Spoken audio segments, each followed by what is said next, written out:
Speaker, my name is Honorable Mohammed Bello El Rufai. I represent the excellent people of Kaduna North. I'm from Kaduna State. Mr. Speaker, I'll try and be as quick as possible. It was a long day and I came late because I was unwell. Let's do this quickly. Short term, the President has rolled out a clear plan that we commend. A lot of my colleagues have rightly spoken about this and I agree. But our problem is not announcing plans.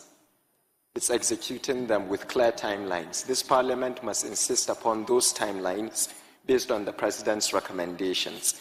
One thing I would like to add, Mr. Speaker, in addition to the recruitment, is the need for us to increase immediately the basic salaries and the welfares of police officers and soldiers, and we must find the money to do that.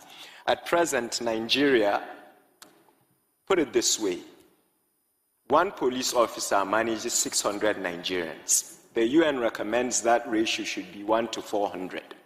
We are understaffed. The President has tackled that. That's one point in terms of the short-term solution. And I think, sir, you leadership and committee chairman like Honorable Jimmy Benson should keep an eye on this execution. We can't just make announcements. Let's say by February we're about to see XYZ. That will help. In the medium term, sir,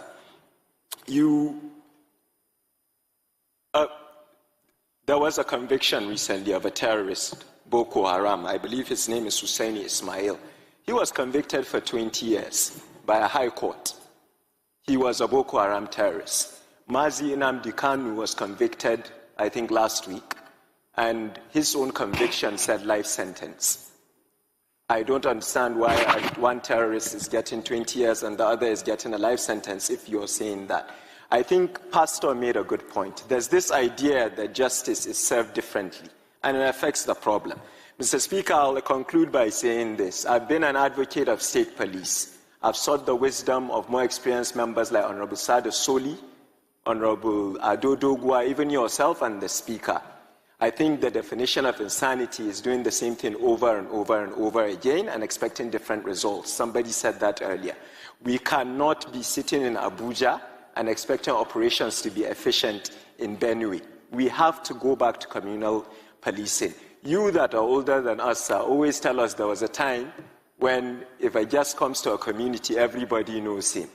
We have to get the traditional leaders involved and go back to state policing. This Parliament, under your leadership, and I know the excellent work you're doing in the Constitutional Review Committee, is looking at that. Sir, no time for election talk now. We have to tell the public a timeline to roll this out. The fear that governors will abuse it always shocks me because they already have all that power. I'll finally end by putting myself in trouble as usual. The North has an issue.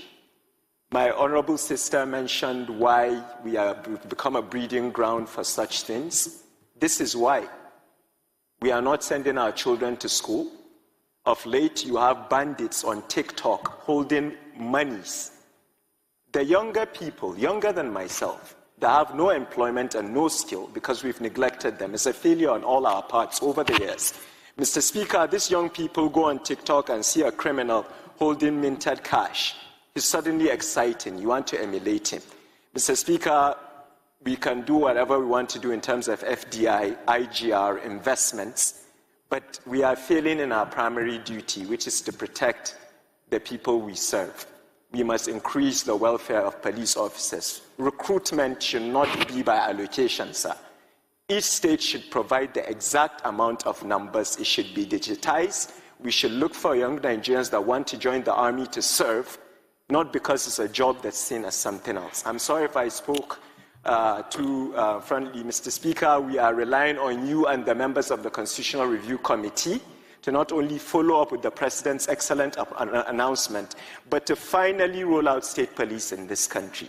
I hope I made my point, and I really appreciate the session today. And once again, sorry I came late. Thank you so much. 30 seconds more. You still have another 30 seconds. Oh, I thought I didn't have time, Mr. Speaker. Fine, with the 30 seconds, let me... Sir? What? No, sir. I think the reason why I spoke like that, Mr. Speaker, is the passion is enough. You said something that I appreciated, and Honorable Benson said something earlier, and I was at fault. Shagaya and I were joking about something, and then you said this is not a funny matter. It's not.